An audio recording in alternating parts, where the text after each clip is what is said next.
How's it going, guys? IH Cub Cadet on here. We got the 682 run today. I posted an earlier video about it. Runs great. We shot a little bit of ether in the carb when we were first trying to just make sure we could get it to fire. And it fired and then died. And I was like, I'll try it without ether. And I ran it for just a couple seconds, make sure that everything was working properly, and it fired right up, and it sounds very good. On the tractor right now, we have a different setup. I could not figure out the ignition on it. The ignition's messed up, and what it is it's a 4-way. Most of them are 3-way, so I'll show you guys here. This is your first when it's off. Second would be for regular lawnmowers. 3-ways would be that, and third one would be cranking over. Mine is a 4-post because first one's off, second one turns on the lights. Third one's run, which also it turns off the lights, see. And then fourth one is crank. And these 4 posts are impossible to find. I probably ran through 12 different mower stores and auto parts stores and whatnot this morning trying to find it. So I said, screw it. I just used the original one. This video is kind of zoomed in it. Let me try to turn it. Yeah, that might help. So I said, screw it. We'll just use the old ignition. I got the new one in the box in here. Yeah, here it is. Got some more keys. It's pretty mint. See, on this, it's kind of hard to see. How am I going to do this? My phone. This isn't the smartest idea, but if I put my phone device. So you have your 4 posts. This is it's standard 3 post. Pull it out. There's grooves. There's little pieces right there to stop it. So you put it in. Your first is off. Second will be run for this, and third one is turning for ignition. So yeah, mine has the extra post. I cracked the shit on my phone. Doing that. Oh well. I need to find anyways. But yeah, so what we did was we ran. My grandpa thought about this, and I did too. The switch was not allowing power to go to the coil. So what we did was we ran a wire, which is buried. It says black wire right there. This black wire is hooked into my starter solenoid, which goes from the positive to the battery. Right there, it's hooked right in there. It's pretty hidden. It's hard to see too. I had a white line. We had a white line on there that was real thin, and I was driving it up to the front of the house, put air on tires. They were a little low, and I opened the hood and there was smoke rolling out. And I looked at the wire; it was all bubbled and burning. I was like, I can't use that. So we got some black wire. This black wire, like I said, it works better. It ain't bubbled at all yet, and I hope it doesn't because that would be bad. Got the new points up there. They moved. It's incredible how fast those things move. I had this thing probably half throttle. I couldn't even see them moving. They were moving so fast. They only have to move the gap is at 20,000 of an inch, so it's just barely moving at all. But I couldn't even see the rod moving. But it's amazing. I gotta get a points cover, which ain't a big deal right now. But eventually, when it starts getting hot out, moisture will accumulate and it'll rust out the points, and I gotta buy another one. So you put cover, it stops that from happening. But yeah, what we did was there's the black wire that's coming out of my starter solenoid. It runs underneath this fender on the back, and it runs right in here on the outside, inside this frame right here. And what there is there's the wiring harness that goes from the starter solenoid to different, various switches, clusters, ignition, all the wiring in there. I don't want to mess with that. The main wiring harness also runs the starter as well.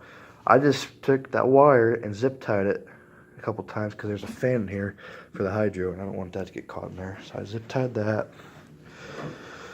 And I ran one wire. This is a standard light switch plug, actually. If you don't believe me, look it up. Standard light switch plug. It works just fine. One end is where the power is constantly. This is stopping power from going to the coil.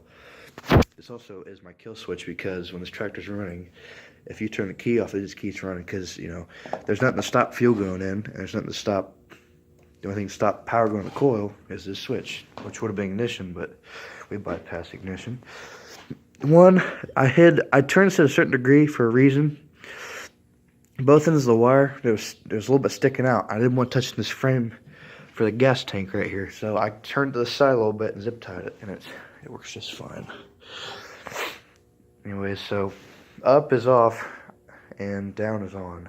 I think it actually says, you guys can see, focus, it says off, so off's off. And this wire just runs right here through a drilled hole in there, right there, to my coil, my positive on the coil.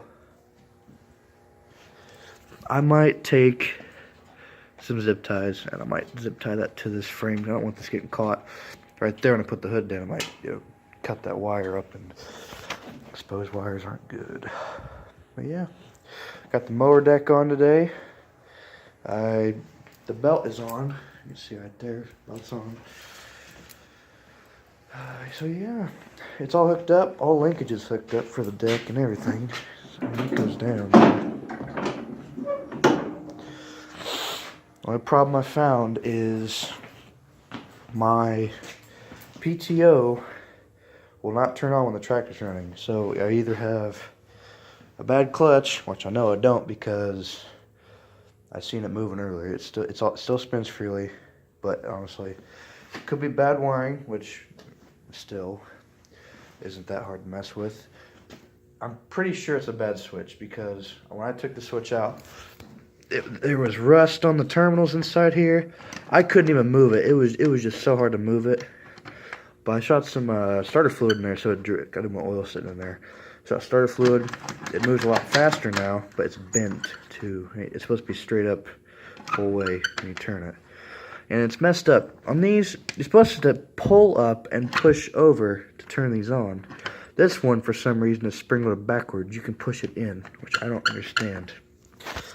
Yeah, I cracked the dash last night, knocking out an old bolt for the side panels, because I want to get them on.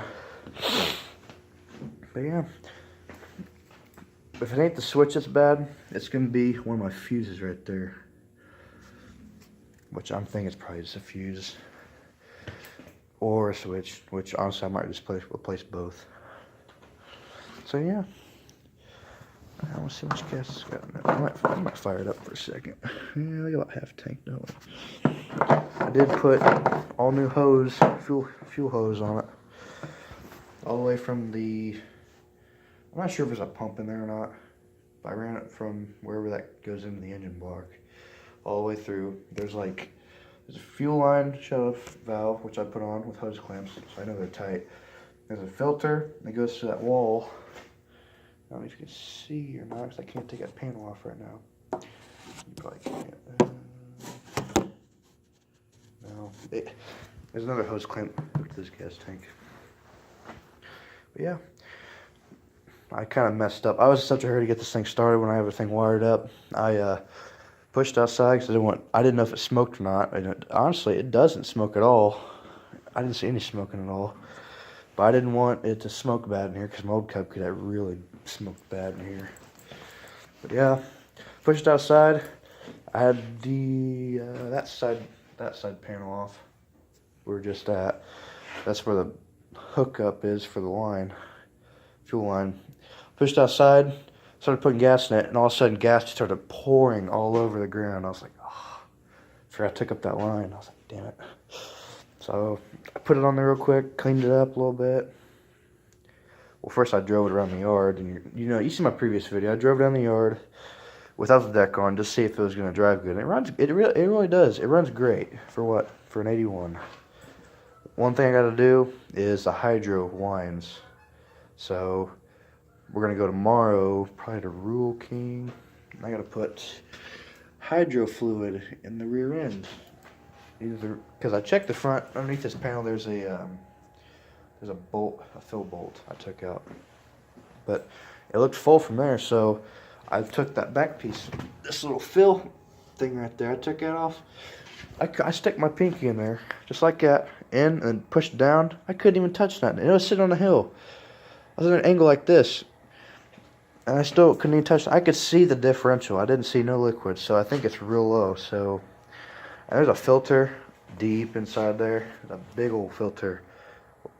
Oil filter. I'll take that out. I might change that. I should change that, but I don't know where I could find one at. Because it's bigger than a standard pickup truck oil filter. It's huge. But yeah, let's check the oil. Engine's still a little warm after not running for a couple hours. Focus. Can't see a damn thing. It looks like it's over full. And it probably just got pushed up. The engine was running. Yeah, little hint for you guys. You guys ever buy one of these with the Kate? It doesn't even matter.